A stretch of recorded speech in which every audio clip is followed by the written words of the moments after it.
Ilang beses akong nakiusap sa'yo. Hanggang ngayon, hindi mo pa rin ako tinatantanan. Hanggang ngayon, hindi mo pa rin tinatantanan ang asawa ko. May pa-text-text ka pa? Ang kapal ng mukha mo!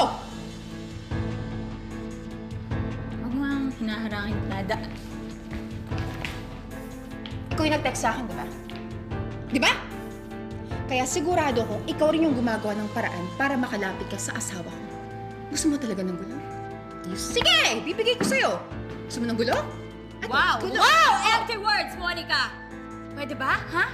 Hindi ako makikipagsindakan sa'yo, kaya kung pwede lang bumalik ka na sa boring mong bahay. Baka hindi mo alam, ha? Boring ka! Kaya nga si Adrian naghanap ng excitement sa iba. Teka nga, bakit ka ba nandito? Hindi mo pa rin ba natatanggap? Ha? Na naging akin si Adrian, ha? Akin siya! Akin si Adrian! Akin siya! Akin siya! Akin siya! Wala ka sa'yo, Nico! Akin lang ang asawa ko!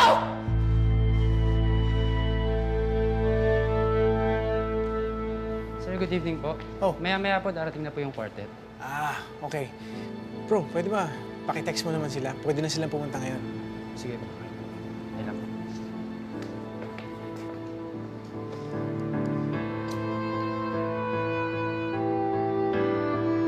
Thank you.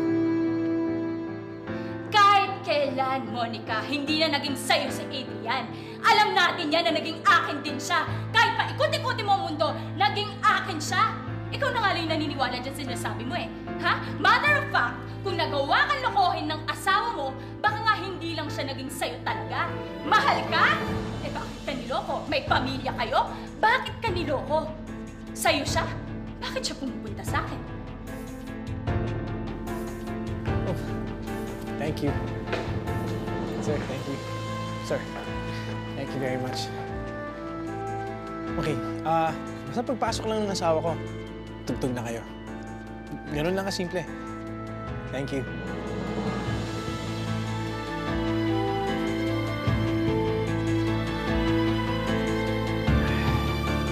Ilusyonada ka! Ilusyonada ka!